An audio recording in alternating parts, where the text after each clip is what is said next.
We got little housekeeping things to take care of on my general safety topics and whatnot that I discuss. One of the luxuries of doing these things on a Saturday is they kind of give me the open rein to do whatever. And figured I'd take it a little different route today. Today is a pretty significant day in my life. This evening will mark 11 years that I lost 3 of my best friends in a really tragic wreck. And because of that, I kind of want to dedicate this safety meeting to them, and I kind of want to share something different with y'all.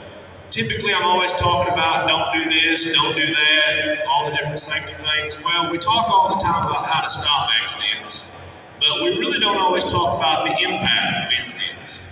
So here's just a little small brief taste of what I went through after having experienced what I did with the tragic loss of my friends. Just a little bit of background on me. Most of y'all probably heard my life story a dozen times. I always tell it in the orientation. It's kind of my icebreaker. But when you come from a town of 400 people that only graduates 20 kids a year, you get really close to your friends. And especially when you grow up as an only child and you don't even know any of your family until you're an adult, your friends growing up, they basically are your family. And that's the way these 3 guys were to me.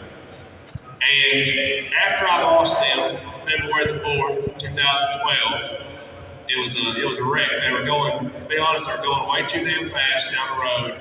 They slammed on their brakes, overcorrected, and the tail end of the car hit a tree and snapped all 3 of their necks. That was 11 years ago, and to be quite honest with y'all, it still doesn't even feel like it really happened. It's easily the most tragic thing I've ever experienced in my life, and I don't wish it on anybody.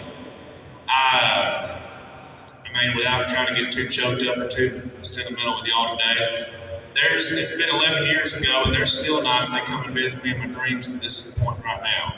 And the toughest thing is realizing about halfway through that, wait a minute, this ain't real, this is a dream, y'all are dead. Then I wake up after shedding a couple of tears from it. And the reason I share this with y'all is not just to unload a whole bunch of personal business or anything, but just to remind y'all, whenever we're out there working, it doesn't necessarily have to be a traffic incident or whatever. I use their story a lot to help preach driving safety and things, but you can apply it to anything.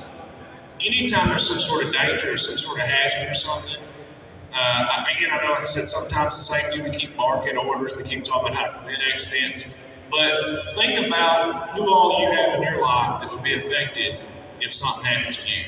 If you were to go today, who all you'd leave behind, and what kind of state you'd leave them in. And again, I'm complacent. I'm just like anyone else. I might be a safety fan. I might get paid to preach safety and point out stuff, but I'm just as guilty of it as everyone else is. But if we can just take an extra short few minutes to think about, hey, if something were to happen to me, how would this affect my family, my wife or husband, or aunts and uncles, kids, grandkids, all those types of people. I guarantee you one thing, it's a very, very tough deal to go through, losing any loved ones. I'm pretty sure we've all lost someone at some point in time. So just try to keep that in mind, ladies and gentlemen. Thank y'all for letting me